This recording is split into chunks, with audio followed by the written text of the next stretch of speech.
Ready? Yep. All right, what's up, peeps? This is Big Hurt, TJ here at Boxing Inc. University, and today we're going to be talking about the fight that just went down between Bradley and Pacquiao. So, it's a good fight, real good fight. I was really impressed. I was really impressed by Bradley. So, I don't know if, okay, one, it didn't go the way we thought it was going to go. I really thought that he was really going to get... Really going to get dominated. He was going to get dominated, and it wasn't that at all. He got knocked down twice. Twice, yeah. And the two times that he got knocked down, really, the first time he got knocked down... It was questionable. It was questionable, it was, because part of it looked like he might have got hit, but it was also while he was jumping, because he was doing one of those. It looked like he got hit while he was in the air, and because he had his arms up, like Pacquiao, the way he throws his hooks, it looked like he hooked his arm, and then he just didn't want to let his arms go to get hit. To get hit again, right. So, I mean, that's what it looked like. And he didn't even hit the ground. He basically was just, he just put his hands on the ground, like to keep himself from falling over, because he was up in the air. And got, so I think that was just a technicality that he even got that knockdown. The second knockdown was really, it wasn't even a power knockdown. It was kind of like, it was accumulated. He was tired. Yeah. This was in the 9th round. So so the things that I think Bradley did really good, he did a really good job with his jab, with his spacing. He did a really good job of nullifying Pacquiao's, that 1-2 that he throws. Yeah, that machine gun 1-2. Yeah, he did a really good job with that, because Pacquiao does that a lot, where he will, like we were talking about that in the pre-fight, where Pacquiao, he'll do that movement, and then he'll do that slip, and then he'll throw that straight right at the pipe. Oh, yeah. And Bradley did a really good job with keeping his distance and getting that lateral movement, because Pacquiao's not good with dealing with lateral movement. And he would throw that straight before Pacquiao could throw his. And he was catching him too. Yeah. Like he caught him a couple of times. I was like, ooh. So one, that's a couple of good things he did. He did good with the spacing and the jab, nullifying that 1-2 combo that he does all the time. He didn't get caught in the corner much at all. He did a really good job. Yeah. I mean, it happened a few times, but not as often as a lot of other fighters have been caught in the corner by Pacquiao. Yes. And once he did get caught in there, he didn't get really punished for being there. Yeah. Because he was in there, he got, he nullified a couple of shots up, and then got out. Yeah, he got out real quick. So he didn't really get beat bad in the corner. Not as much as a lot of other people have. So he did good at that. The one thing that I didn't like, though, was he wasn't throwing as many counters as I seen that he could have thrown. Right. And Teddy Atlas wasn't even telling him, you got to throw those counters. I mean, he did tell him, knock on the front door and go to the side. Right.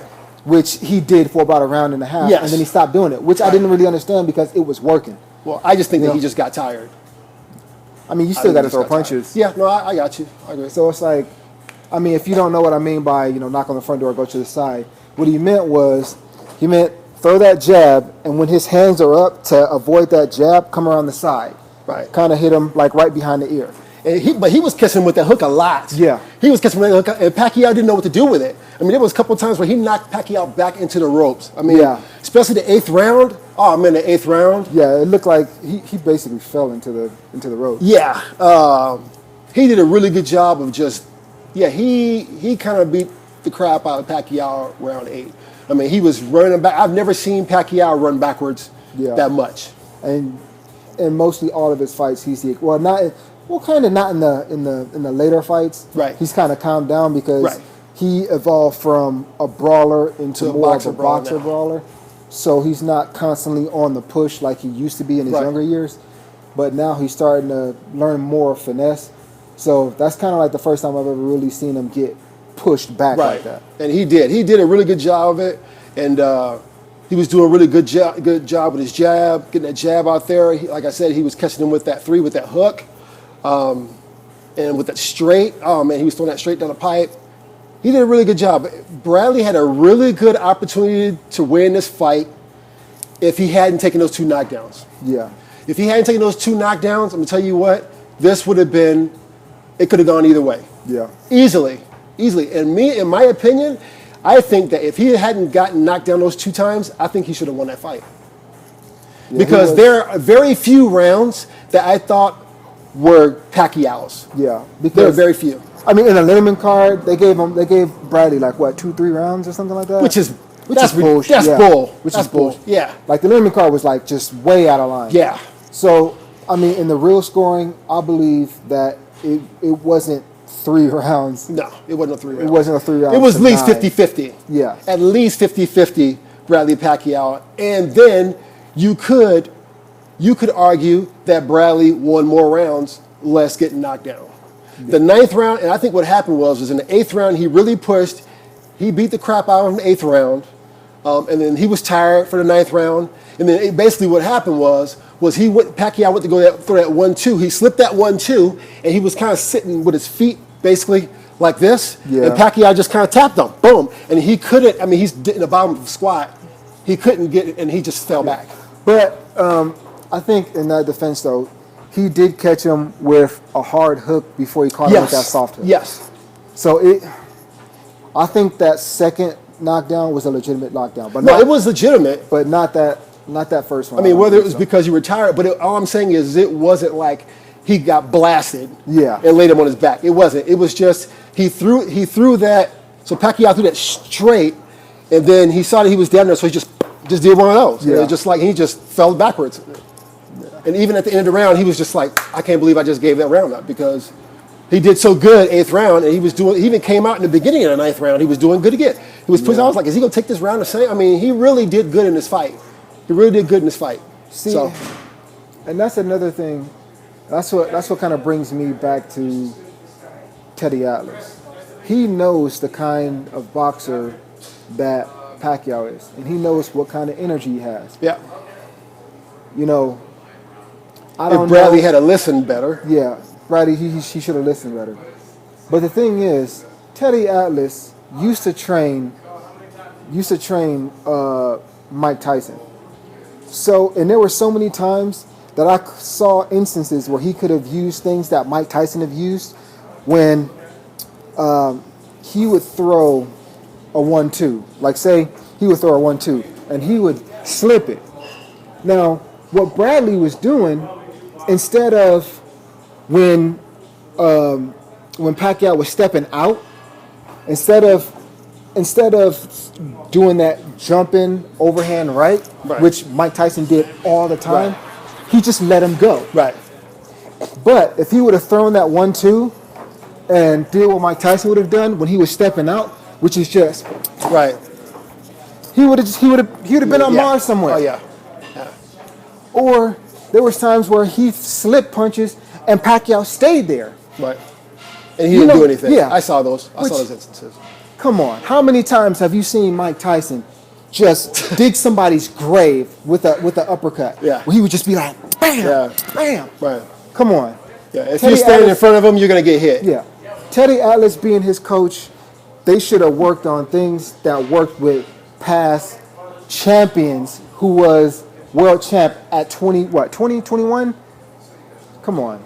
So I noticed that when Pacquiao would throw a punch, he would just slip it. Right.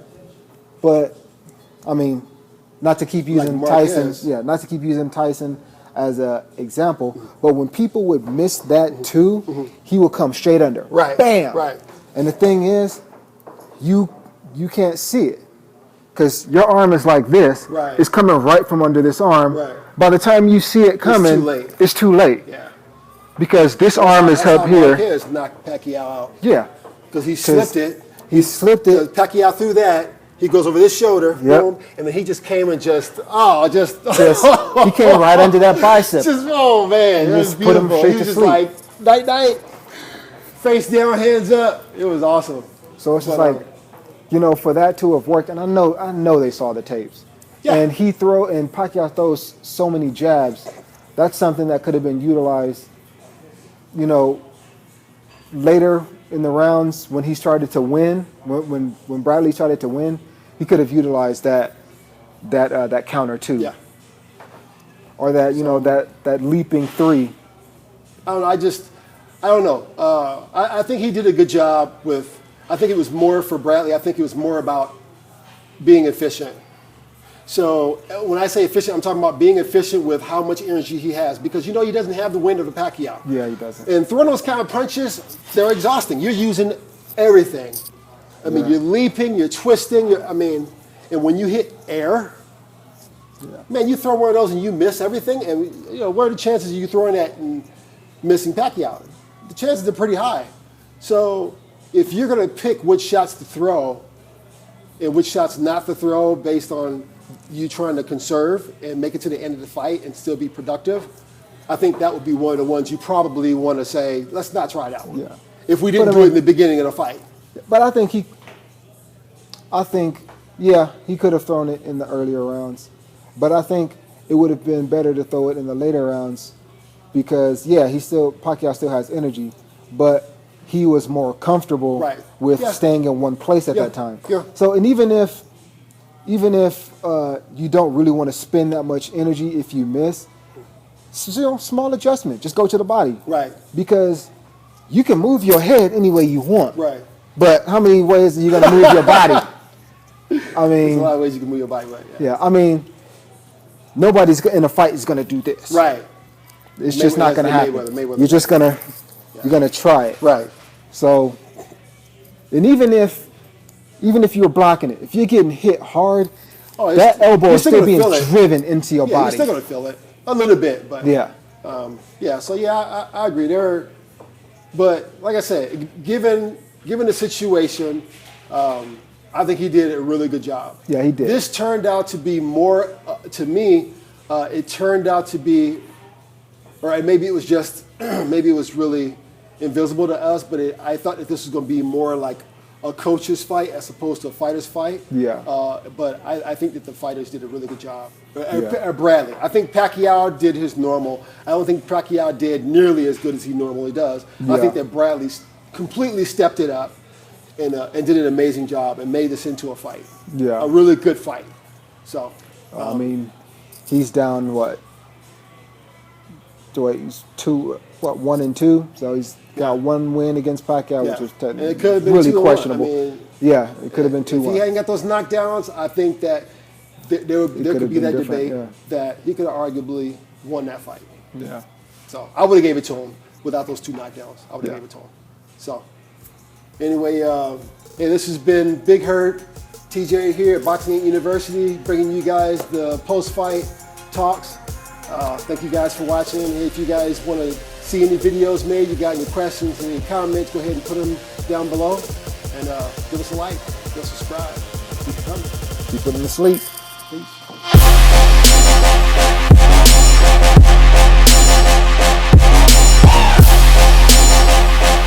And also that 2 up the pipe, he never threw it. What's that? He never threw a 2 up the pipe. No, he threw 2s. No, but I mean, he didn't throw 2 counters because I noticed that. Oh, okay. Oh, are we recording now?